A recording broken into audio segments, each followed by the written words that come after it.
Daily. Taste the Daily.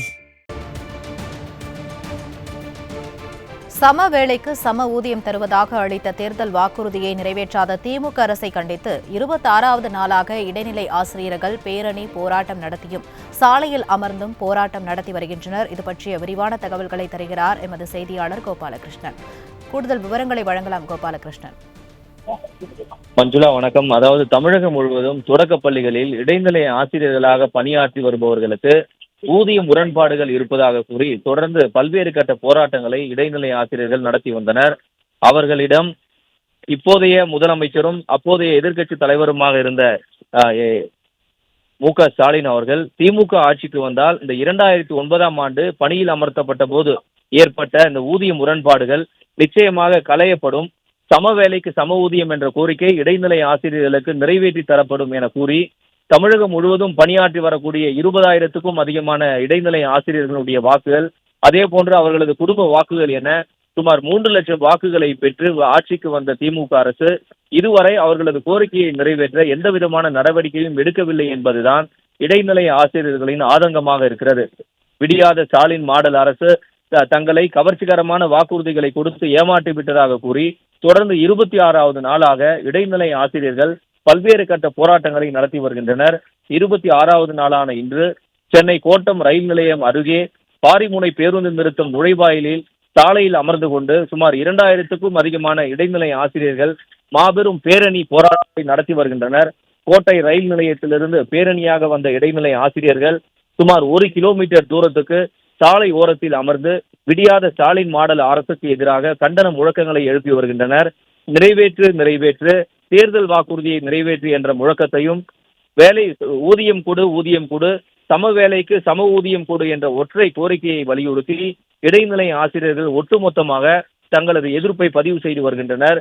ஆட்சிக்கு வந்தால் இடைநிலை ஆசிரியர்களின் ஊதிய முரண்பாடுகள் களையப்படும் என்ற தேர்தல் வாக்குறுதியைத்தான் நாங்கள் நிறைவேற்ற கேட்கிறோமே தவிர புதிய கோரிக்கைகள் எதையும் நிறைவேற்ற வலியுறுத்தவில்லை என்ற முழக்கத்தையும் போராட்டத்தில் ஈடுபட்டு வரும் இடைநிலை ஆசிரியர்கள் வலியுறுத்தி வருகின்றனர்.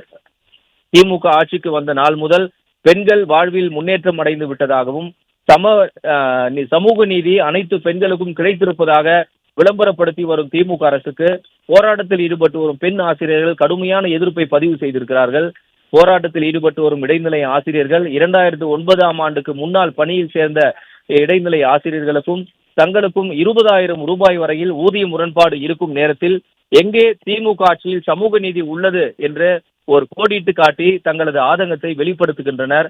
போராட்டத்தில் ஈடுபட்டு வரும் இடைநிலை ஆசிரியர்கள் அனைவருமே தேர்தல் நேரத்தில் அளித்த 311வது தேர்தல் வாக்குறுதியை கையில் வைத்துக் கொண்டும் இந்தியா முழுவதும் பல்வேறு மாநிலங்களில் இடைநிலை ஆசிரியர்கள் பெறக்கூடிய ஊதியத்தையும் தமிழகத்தில் இடைநிலை ஆசிரியர்கள் பெறக்கூடிய ஊதியத்தையும் கையில் பட்டியலாக வைத்துக் கொண்டு ஊதிய முரண்பாடுகள் எவ்வளவு இருக்கிறது என்பதை வலியுறுத்தி இந்த ஆர்ப்பாட்டத்தில் ஈடுபட்டு வருகிறார்கள். திமுக ஆட்சியில் பல்வேறு கல்வி திட்டங்கள் என்ற பெயரில் புதிய வடிவங்களில் கல்வி திட்டங்களை கொண்டு வந்து இடைநிலை ஆசிரியர்களை காலை 7 மணி முதல் இரவு 8 மணி வரையில் பல்வேறு பணிச்சுமைகளை கொடுத்து இன்னல் படுத்தியுள்ளதே தவிர அவர்களுக்கான ஊதியத்தை கொடுத்து அவர்களது வாழ்வில் எந்த விதமான முன்னேற்றத்தையும் திமுக அரசு கடந்த 4.5 ஆண்டுகளாக ஏற்படுத்தவில்லை என கூறிதான் இந்த போராட்டத்தில் பெண் ஆசிரியர்கள் உட்பட அனைத்து இடைநிலை ஆசிரியர்களும் திமுக அரசுக்கு எதிராக முழக்கங்களை எழுப்பி வருகின்றனர். இடைநிலை ஆசிரியர்களுக்கு சம வேலைக்கு சம ஊதியம் என்ற அரசாணை வெளியிடும் வரை தங்களது போராட்டம் ஓயாது என்றும் அதுவரை தங்களது போராட்டம் தொடரும் என்றும் பல்வேறு வடிவங்களில் திமுக அரசுக்கு எதிரான முழக்கங்களையும் தேர்தல் வாக்குறுதியை நிறைவேற்ற கோரி தொடர்ந்து எங்களது போராட்டத்தையும் தொடர்ந்து நடத்த போவதாக இடைநிலை ஆசிரியர்கள் அறிவித்து இந்த போராட்டத்தில் ஈடுபட்டு வருகின்றனர். கடுமையான வெயிலிலும் கூட தார் சாலையில் அமர்ந்து கொண்டு பெண் ஆசிரியர்கள் என அனைவருமே இந்த போராட்டத்தில் திமுக அரசுக்கு எதிரான முழக்கங்களை எழுப்பி வருகின்றனர். தினந்தோறும் கடந்த 26 நாட்களாக சென்னையில் நுங்கம்பாக்கம், எழும்பூர், காமராஜர் சாலை, ராஜாஜி சாலை, காந்தி இர்வின் மேம்பாலம் என பல்வேறு இடங்களில் பல்வேறு கட்ட போராட்டங்களை நடத்தியுள்ள இடைநிலை ஆசிரியர்களின் கோரிக்கையை நிறைவேற்ற திமுக அரசு எந்தவிதமான நடவடிக்கையும் எடுக்காமல் அவர்களது போராட்டத்தை ஒடுக்கும் நோக்கத்தோடு அவர்களை கைது செய்வதும், அவர்களை பல்வேறு இடங்களில் மண்டபங்களில் அடைத்து வைத்து அலைக்கழிப்பதும், கைது செய்யப்படும் இடைநிலை ஆசிரியர்களுக்கு மதிய உணவு, குடிநீர் கொடுக்காமல் பல்வேறு வகையில் துன்புறுத்துவதாகவும் இடைநிலை ஆசிரியர்கள் தங்களது வேதனையை பதிவு செய்திருக்கிறார்கள். போராட்டத்தில் ஈடுபட்டு வரும் இடைநிலை ஆசிரியர்களின் கோரிக்கையை நிறைவேற்ற தமிழக அரசும் பள்ளிக் கல்வித்துறையும் நடவடிக்கை எடுக்காமல் காவல்துறையை விட்டு கைது செய்து ஒடுக்கும் நோக்கத்தோடு தமிழக அரசும் பள்ளிக் கல்வித்துறையும் செயல்படுவதாக ஒவ்வொரு இடைநிலை ஆசிரியர்களும் வேதனை தெரிவித்திருக்கிறார்கள். இடைநிலை ஆசிரியர்களுக்கு தேர்தல் நேரத்தில் அளித்த 311வது தேர்தல் வாக்குறுதியை நிறைவேற்றும் வரை தங்களது போராட்டம் ஓயாது என்று ஒவ்வொரு இடைநிலை ஆசிரியர்களும் தங்களது ஆதங்கத்தை வெளிப்படுத்தி வருகின்றனர். மஞ்சுளா, விவரங்களை வழங்கியமைக்கு நன்றி கோபாலகிருஷ்ணன்.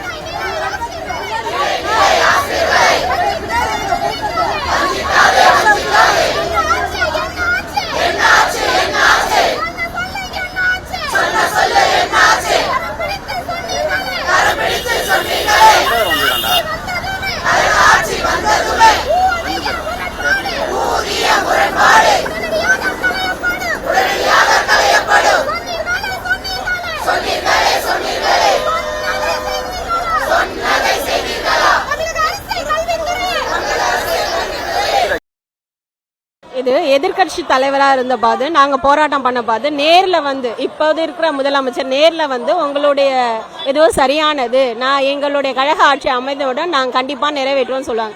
அவர் எதிர்பார்த்து தான் 4.5 வருஷம் இந்த ஆட்சியே முடிய போகுது. இது வரைக்கும் நாங்கள் 26 நாளாக போராட்டம் பண்ணியிருக்கிறோம். எங்களை அழைச்சி முறையான அழைப்போ எதுவுமே இல்லை. அதை கண்டிப்பாக நிறைவேற்றணுன்றதுக்காக தான் இது தொடரும். அவங்க அழைச்சி பேசுகிற வரைக்கும் எத்தனை நாளாக இருந்தாலும் இது தொடரும் சார். எங்களுடைய மாநில தலைமை மட்டும் எங்க தலைமை இல்லை, இங்க ஒவ்வொருத்தவங்களும் தலைமை தான். ஒவ்வொருத்தவங்களும் ராபர்ட் சார் தான். அவங்கள சிறைப்பிடிச்சிட்டாங்கன்னா மற்றவங்க எல்லாம் ஒடுங்கிடுவாங்கன்றது அர்த்தம் கிடையாது. அவர் இல்லாதே 4-5 நாளா இந்த போராட்டம் அவருடைய வீரியமா நடந்துட்டு தான் இருக்கு, இன்னமும் நடக்கும்.